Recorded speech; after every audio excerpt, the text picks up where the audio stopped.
Last video में मैंने आपको दिखाया था ये खूबसूरत सा सेला लेक। और आज की सुबह ना हम निकले थे दिरांग से जंग के लिए। और सबसे पहले हमने घूमा था सेला लेक। तो सेला लेक घूमने के बाद ना अब हमारी जर्नी कंटिन्यू होती है और हमें जाना है जंग। और रास्ते में ना इतने खूबसूरत माउंटेन्स दिख रहे थे पूरे बर्फ से लदे हुए। ऐसा लग रहा था कि हम अलग ही दुनिया में हैं। बहुत ही खूबसूरत था। और सेला लेक की तो मैं खूबसूरती की क्या ही बात करूं। अगर आपने मेरा वो वाला ब्लॉग नहीं देखा है ना तो डिस्क्रिप्शन में जाकर के चेक कर लेना।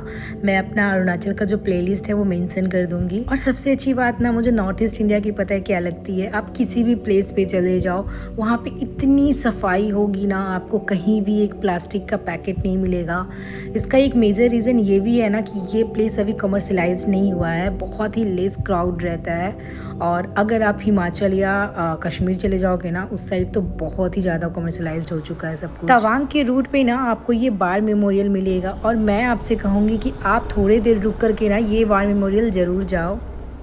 राइट नाउ मैं हूँ जसवंतगढ़ वार मेमोरियल के पास।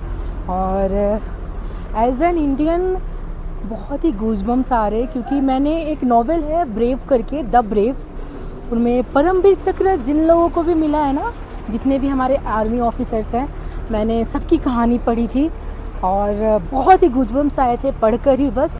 और अभी मैं जिस जगह पे खड़ी हूँ ना ये वो जगह है जहाँ इंडो चाइना वार हुआ था 1962 का, जिसे हर इंडियन कभी नहीं भूल सकता।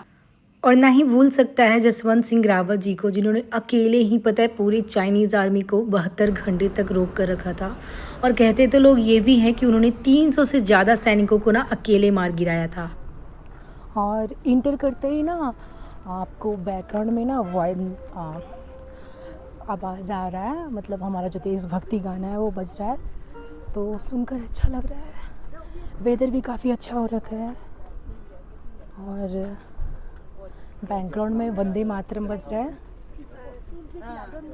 यहाँ पे आपको बैटल ऑफ नूरांग जो 1962 में हुआ था। अभी जो आप देख रहे हैं ना ये ग्रेवयार्ड है और ये ग्रेवयार्ड बना था 1965 में। तो हुआ कुछ यूँ था ना कि 1962 के वॉर में चाइना अपनी सोल्जर्स की बॉडीज़ तक रिसीव करने नहीं आया था। तो हमारे इंडियन आर्मी ने ना उनको यहाँ पे सबको जितनी भी चाइनीज़ आर्मी को उन्होंने मारा था यहाँ पे ग्रेवयार्ड बना करके उनको दफना दिया गया है।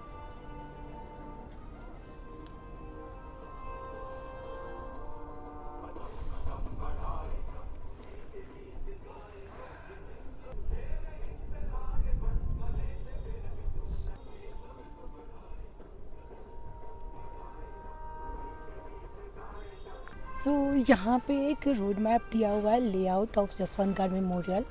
डेमोन्स्ट्रेशन एरिया उस साइड है एंड स्मृति स्थल, ओल्ड बंकर। और अभी हम हैं चाइनीज़ ग्रेवयार्ड के पास। ओह, ये पूरा आप जो देख रहे हो ना ये एरिया है चाइनीज़ ग्रेवयार्ड।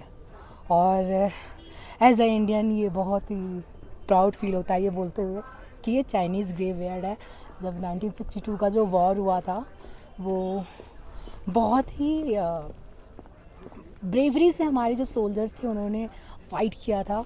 और ये सब चीज़ें एक्सपीरियंस करने में ना यहाँ पर आकर के ऐसा फील होता है कि एज अ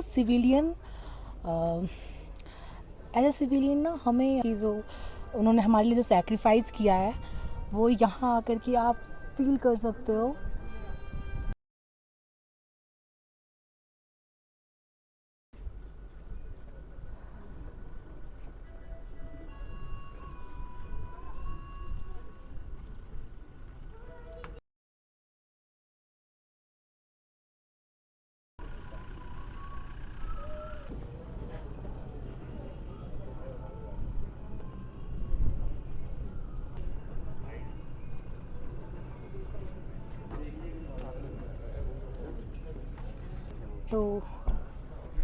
तो अभी हूँ मैं जसवंतगढ़ मेमोरियल में। और अंदर जाने से पहले मैं थोड़ा बातें करना चाहती हूँ कि जसवंतगढ़ मेमोरियल तो आपको पता ही है अभी तक कि किन के ट्रिब्यूट पे बना है। हमारे जो थे हमारे जो आर्मी ऑफिसर थे यहाँ पे आपको उनके बारे में लिखा है।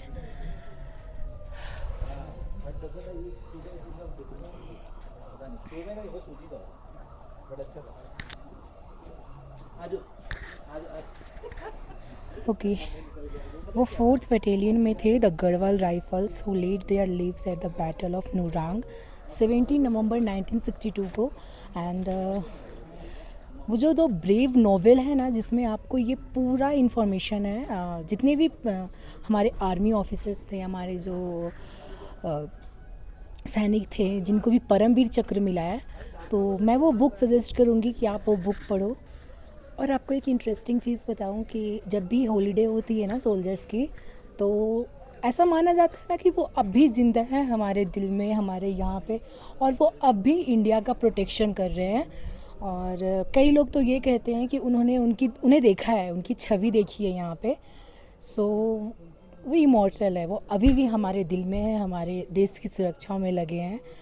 और जब भी हॉलीडे होता है तो ऐसे दो सोल्जर्स उनके जो सामान है वो लेकर उनके घर तक जाते हैं, एंड जब छुट्टी हो जाती है ना ख़त्म, तो फिर वो वापस लेकर आते हैं। और अगर आप यूट्यूब पे सर्च करोगे ना, तो आपको बहुत सारी स्टोरीज़ मिलेगी इस बारे में। ओके, तो अब मैं अंदर चलती हूँ। अंदर इंटर करते ही ना एक अलग ही ऑरा फील हो रहा था मुझे यहाँ। सो मैंने ना यहाँ पे थोड़ा टाइम स्पेंड किया, बट ज़्यादा रिकॉर्डिंग नहीं किया। और उनके आइडल के पास ना आपको फूल रखे हुए मिलेंगे, फूल चढ़ा करके मैंने प्रसाद लिया और कुछ उनके बारे में थोड़ा विस्तार से जाना। तो 1-2 पिक्चर्स मैंने लिए थे जो आप पढ़ सकते हो रोक करके अगर आप चाहो तो। So we are off from this place, और अब हम चलते हैं जंग की ओर। इसके पहले हम थोड़ा खाएंगे पिएंगे। यहाँ पे पास में ही थोड़ा आपको रेस्टोरेंट मिल जाएगा, तो पहले जा कर के वहाँ पे गर्मा गर्म राजमा चावल खाते हैं, उसके बाद चलते हैं जंग। और जंग के रास्ते में ना आपको बस यही एक जगह है जहाँ पे आपको खाने की चीज़ें मिलेंगी। और आपने अगर मेरा ब्लॉग देखा होगा लास्ट वाला, तो आपको याद होगा कि दिरांग में ना ब्रेकफास्ट बिल्कुल भी अच्छा नहीं था। सेला टॉप में भी ना बस मैगी एंड एग था। सो यहाँ पे ना गर्मा गर्म राजमा चावल खा कर ना एकदम दिल ही खुश हो गया था। तो आप भी ज़रूर ट्राई करना। और ये प्लेस ना जसवंतगढ़ मेमोरियल के ठीक सामने है, और आर्मी वाले आपको खिलाते हैं, और बहुत ही अफोर्डेबल। ये प्लेट बस 50 रुपये की थी, और इतनी हाइट पे खाना मिल रहा है ना, वही बहुत बड़ी बात है। और आपको चाय भी फ्री में मिलेगी वहाँ पे। एंड ये सारी फैसिलिटीज़ ना हमारे इंडियन आर्मी की तरफ से है, तो थैंक्स टू इंडियन आर्मी इतनी हाइट पे भी हमारा पेट भरने के लिए और हमारे देश की सुरक्षा करने के लिए। और जैसे जैसे मैं जंग की ओर बढ़ रही थी ना, माउंटेन्स और भी खूबसूरत होते जा रहे थे। और फाइनली मैंने वाइफ और याक भी देख लिया, पर उसके ठीक बगल में मैंने रेड बुल का जो बॉटल देखा ना, उससे मेरा मूड ख़राब हो गया। पता नहीं किसने वो बॉटल फेंक दिया था।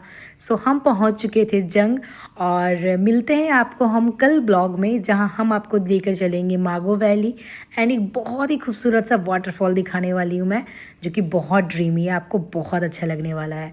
सो thanks for watching, I hope you like this blog. So अगर आपको मेरा वीडियो अच्छा लगा हो ना, लाइक कर देना, और कोई भी डाउट हो तो आप कमेंट सेक्शन में पूछ सकते हो। और आपको ये पूरे ट्रैवल की प्लेलिस्ट में मिल जाएंगे डिस्क्रिप्शन बॉक्स में, तो वो जाकर ज़रूर चेक कर लेना।